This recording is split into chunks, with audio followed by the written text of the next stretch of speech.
Dear Rowan, dear Charlie, my name is Victoria Wenthrop. I am 22 years old and I study in Munich at the CDTM, the Center of Digital Technology and Management. As your grandchildren are more in my age, let me ask you, how do you transfer your wisdom to your grandchildren and heirs? How do you lead them to investing? Do you see value in investing as a family or individually? Thank you. I'm going to let Charlie do the answering. He's got more. Well, I have more grandchildren, but I am quite philosophical about my grandchildren not thinking exactly the way I do. It seems to me that's almost the natural course of life. And I just live my life my own way, and they can observe it as an example if they want to. And if they don't, they can try some other way.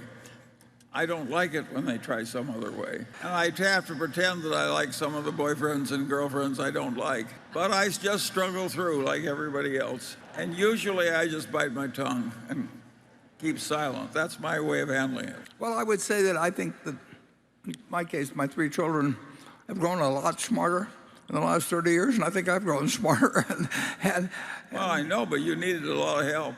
That is for sure. No, I would totally acknowledge that's why I had the room to go. I mean, I had plenty of room for improvement, but we all had a lot to grow. I worked a year for U.S. Steel, which was in their fabrication department in Los Angeles, a big operation. The thing was utterly doomed, and 3 years later, it went back to greenfields. The whole thing was razed to the ground. I did not see it coming. Now, to be that ignorant and that, as I was at that age, it was a sin. And my professors, by and large, were even more ignorant than I was.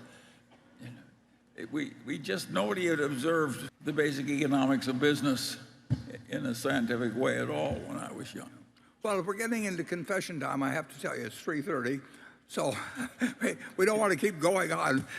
Who knows what we'll be saying in another half hour. So I thank you all very much for coming. At 4:30, we will have the shareholders meeting here. And we're continuing to sell goods for another 20 or 25 minutes. We've already broken all kinds of records, but let's really make it tough for comparisons next year. And again, I thank you for coming. Come next year, and maybe we'll figure out the answer to a few more of these questions.